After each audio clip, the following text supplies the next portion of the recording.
Hey everyone, and welcome. So, in today's explainer, we're diving deep into a topic that is literally everywhere right now, but honestly, it's so often misunderstood. We're going to cut through the noise, separate those wild sci-fi movie myths from the actual pragmatic AI risks that are already silently reshaping our world. Basically, we're moving way past the Hollywood hype. All right, let's get into it. Culturally, we're completely conditioned by movies to picture artificial intelligence as like laser beams, dramatic countdowns, or rogue Terminators, right? But the real dangers, the ones actively messing with our daily lives, are actually invisible. They're often incredibly boring, and they are happening entirely by accident. The real version isn't a killer robot. It's mundane spreadsheets, heavily biased hiring algorithms, and deceptive deepfakes. So, here's our quick roadmap for today. We'll start with the Hollywood problem, then move on to near-term, medium-term, and long-term risks, and finally, wrap up with the ultimate X-risk debate. Okay, kicking things off with part 1, the Hollywood problem, and why boring is actually incredibly dangerous. You see, our obsession with cinematic AI totally misdirects us from a very real, very current crisis. The World Economic Forum's 2026 report actually flagged misinformation as a massive short-term global risk. It creates this thing called the liar's dividend, which is essentially the ability to deny absolute reality just by falsely claiming the evidence is AI-generated. The true danger of hyper-realistic AI isn't just that we'll believe everything we see, it's way worse. It's that we're going to start believing absolutely nothing. When literally any media can be faked, suspicion just becomes our default setting. And listen, this is not some distant, futuristic problem. Just look at how fast this is moving.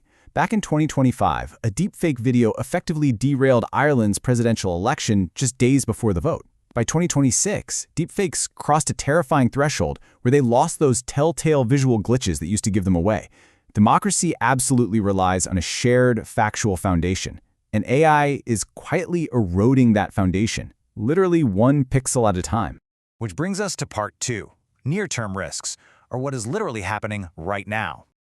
Now, you've probably heard the panic about mass unemployment, but that really isn't the whole story. When you look at the BCG data, yes, we are seeing immediate displacement. About 15% of workers are losing roles. But the much bigger picture? Over half of us, 55%, are going to have our jobs drastically reshaped in the next couple of years. And that brings us to a super profound realization. AI doesn't necessarily eliminate work across the board.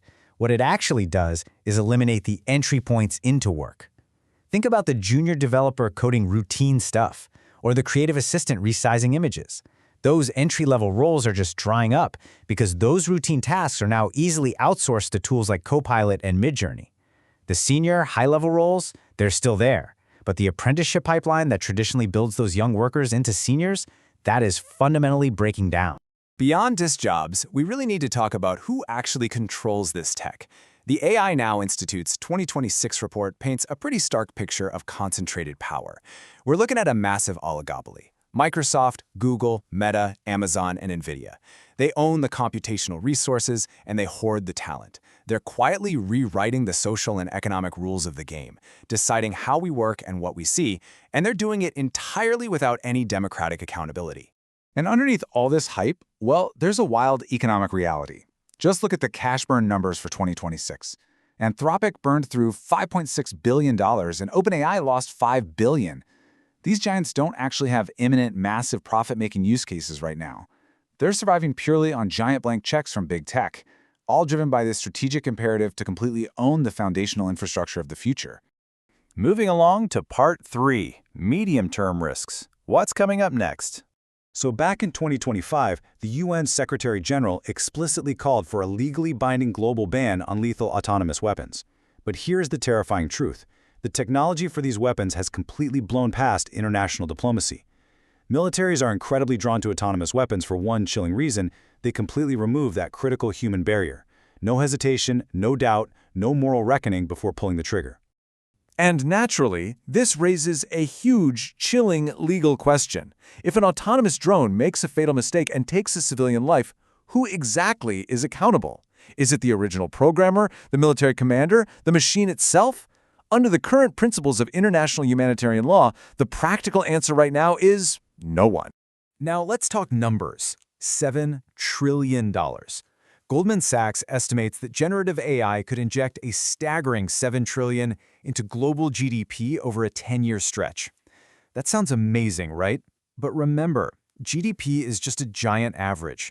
If that immense pile of wealth isn't carefully distributed, we're not looking at a golden era of shared prosperity, we're looking at radical, unprecedented economic inequality. And that inequality is driven by what PwC calls the superstar effect. Basically, the gap between the AI rich and the AI poor is widening at breakneck speed. Top-tier companies and highly skilled workers are thriving and seeing massive productivity boosts. Meanwhile, everyday democratized jobs are just being hollowed out, as those workers are replaced by someone non-expert with a simple prompt and a click. All right, let's pivot to part 4, long-term risks, specifically the loss of human agency.